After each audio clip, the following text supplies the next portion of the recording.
Good morning. Happy Sunday, if it's Sunday for you. So I'm going to look really weird at the beginning because I am testing out StreamYard because I haven't been able to see comments for the last couple of lives. So I'm testing this out, and if I like it, I'll pay for it. So, okay, so everything is new to me. So, and I don't really know how you just test it out apart from having a go. So that's the first thing that's happening this morning. The second thing that's happening this morning is we've got a cyclone off our coast. So if it drops out for any reason whatsoever, then that's why. It's not bad. It's all good at the moment. So we're still, I think they're calling it as a cyclone. It was a cyclone, then it reverted to a tropical low, and they're expecting it to be a cyclone again today. So it's kind of off our coast right now, right? So we'll see what happens there. So they're the two things. If anything goes wrong, it's either me learning a new program or it's the cyclone. So I hope you've got Cuppa in your hand. And today we are going to talk about inflammation. So why is inflammation a concern? Okay, so first of all, lipedema is generally, I've got my list here so I don't forget anything, right? I've done lots of research and my own bits and bobs, so that's why I've got this here. So lipedema pain, so it's also called painful fat syndrome, right? So it's generally caused by inflamed subcutaneous tissues. Lipedema is also thought to be caused by hypoxic stress, which is low oxygen, and inflammation.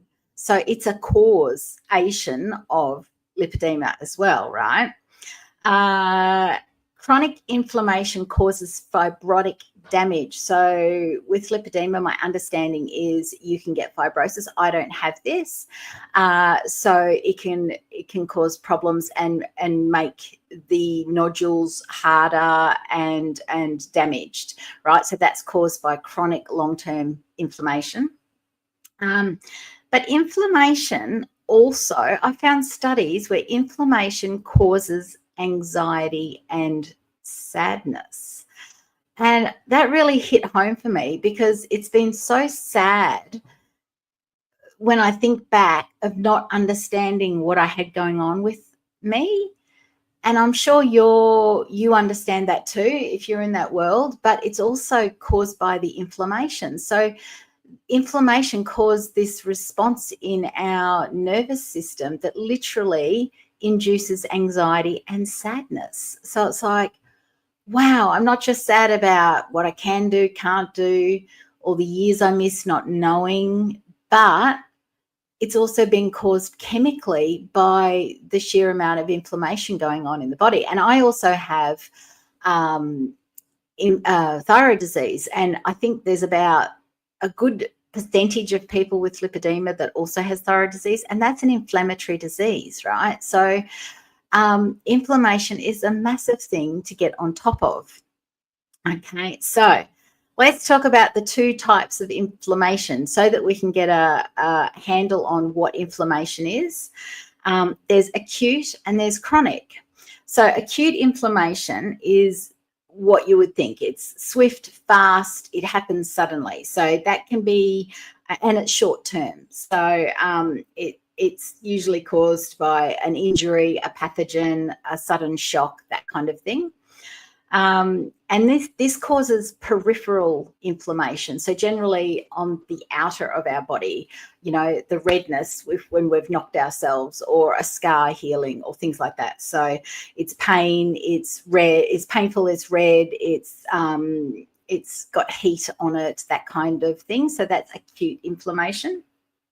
Generally you can feel it or see it maybe.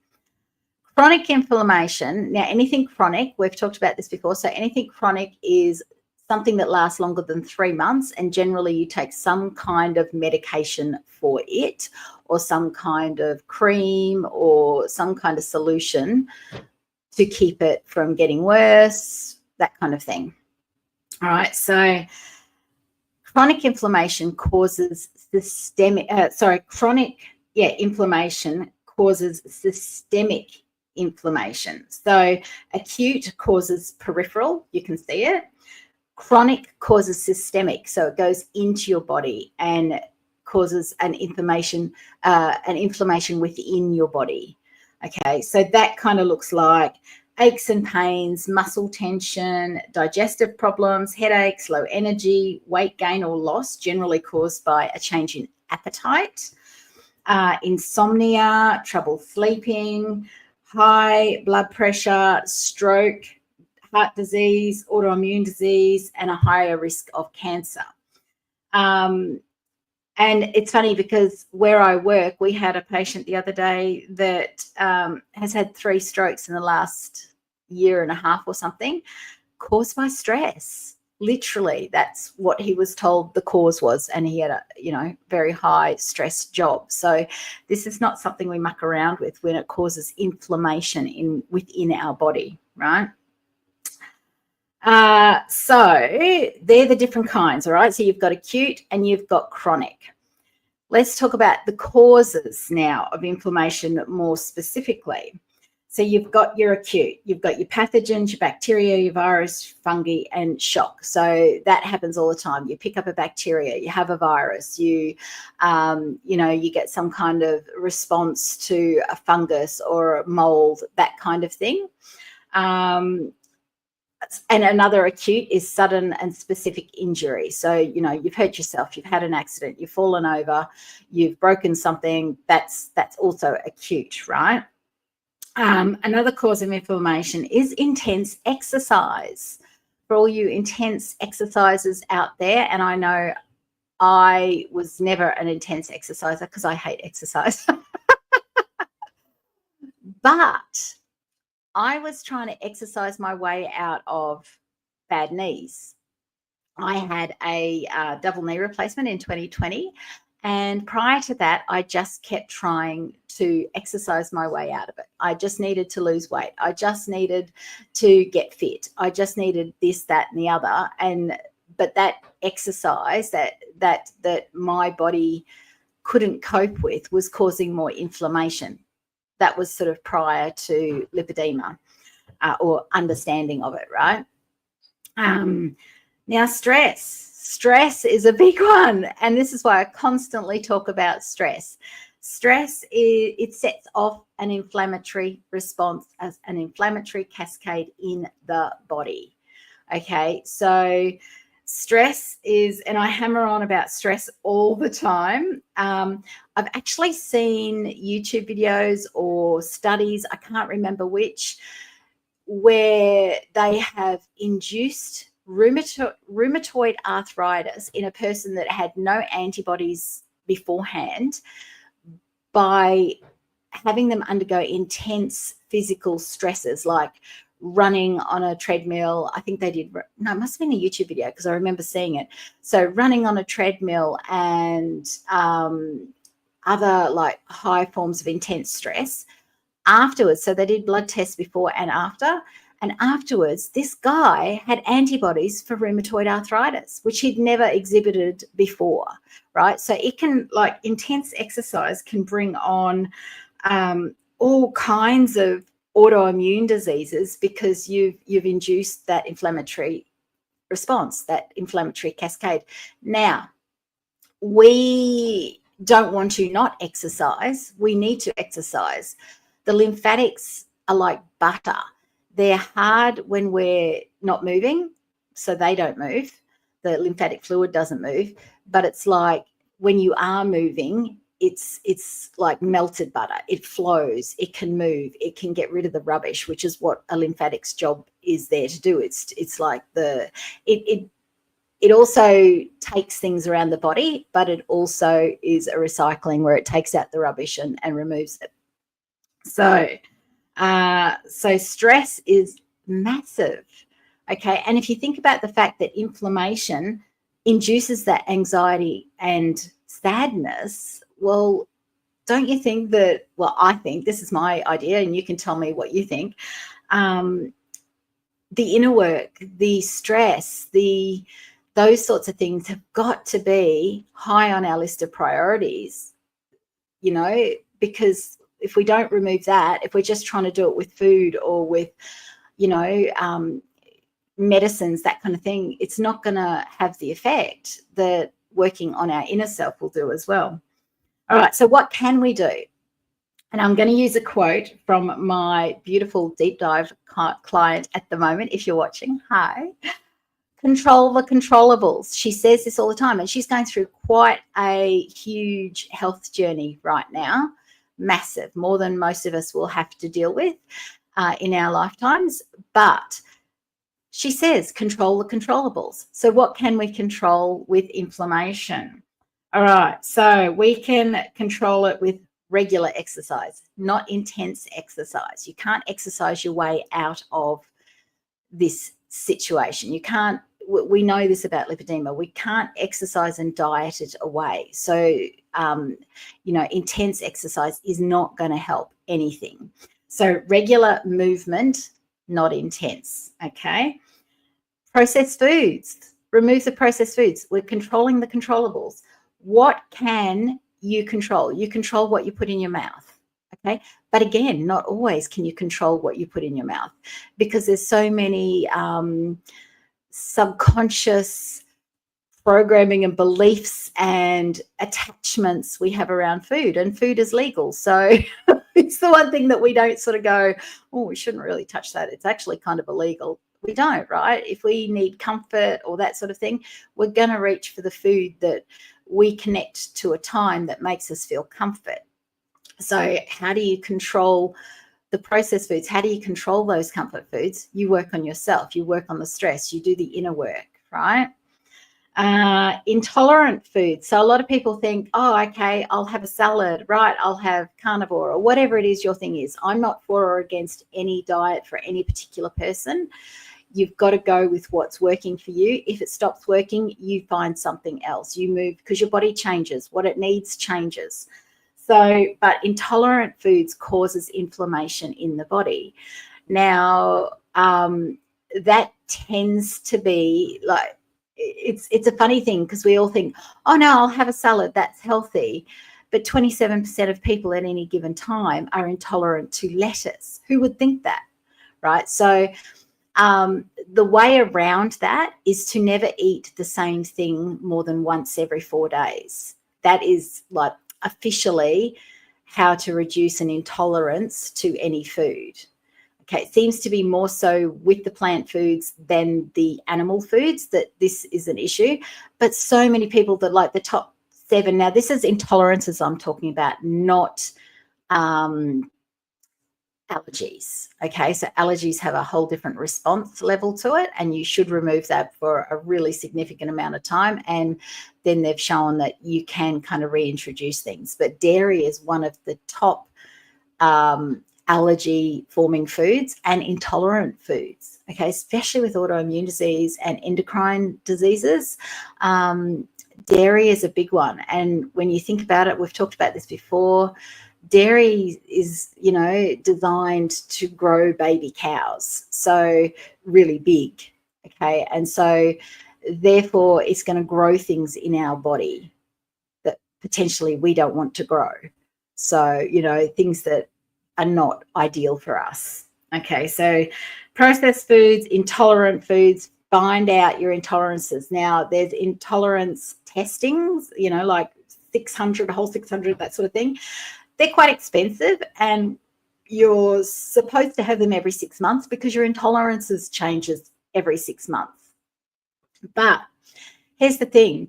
You will find if you remove something that's come up in that test, and then in 6 months' time, and because you've replaced it with something else, I did this. I was drinking almond milk in my coffee. I swapped it out for macadamia milk, and in 6 months' time, what was I intolerant to? Macadamia milk, and I was now fine with almond milk.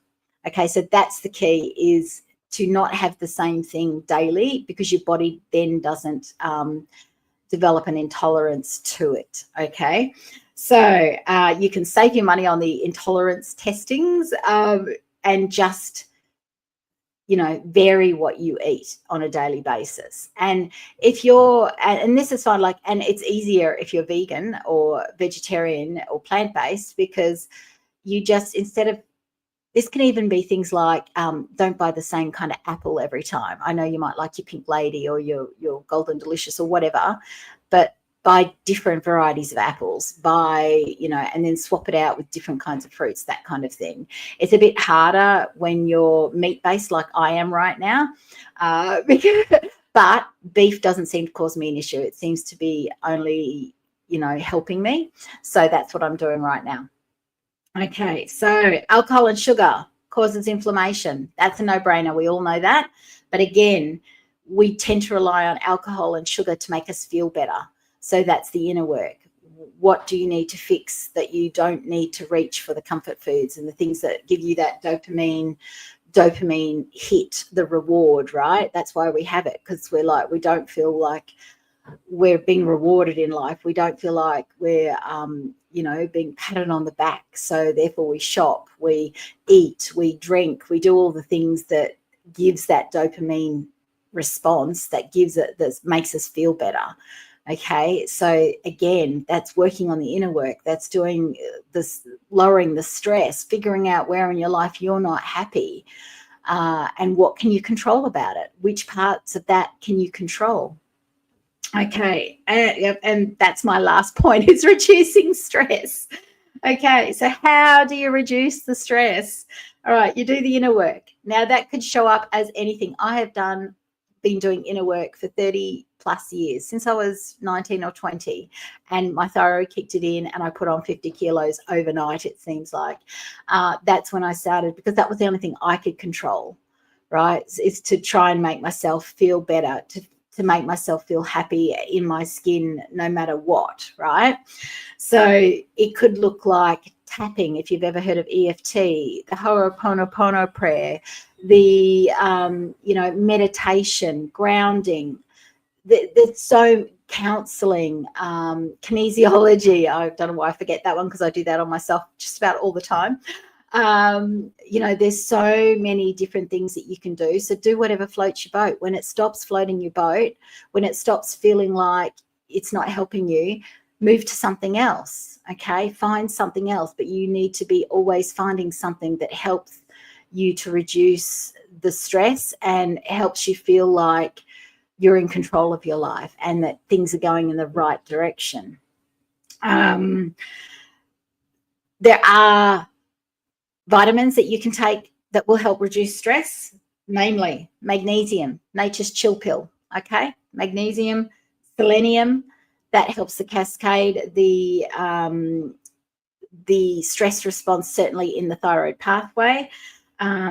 Which is your endocrine system. So forget, even if you don't have thyroid disease, selenium, it helps you to reduce stress levels. Okay. Omega-3s and vitamin D. And vitamin D you should always take with vitamin K. So that's a joint one. All right. So selenium, magnesium, omega-3s, and vitamin D. Just a reminder with omega-3s, if you're going to supplement with that, do not get one that's omega-3 and omega-6s. Omega-6s we've all got far too much of, and that causes an inflammatory response, right? We should all have 1-to-1 of omega-3s and omega-6s, but we pretty much get 1 to 20. In fact, I saw a YouTube from a doctor the other day who said it's now up to 40. We're getting a ratio of 1 to 40, and that's because that's the seed oils. The seed oils are in everything. So that's omega-6s is our seed oils, right?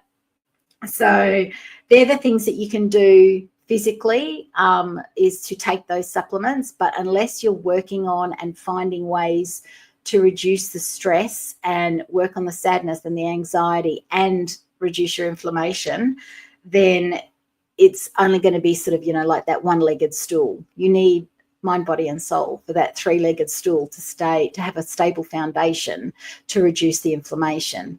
Okay, so that's really, really important from a lipedema perspective, and that's what I'm constantly working on, because it's not going anywhere. If this is truly something that we're born with, and it seems to be that we're born with, and it's a missing peptide and all these things, leaky lymphatics, there's so many different reasons for it, but they all seem to be you're born with this. You don't just suddenly get it. Then inflammation and reducing inflammation has got to be foremost in our brains. And it seems to me that of all those things, stress would be the biggest contributor to the inflammation that none of us are thinking about.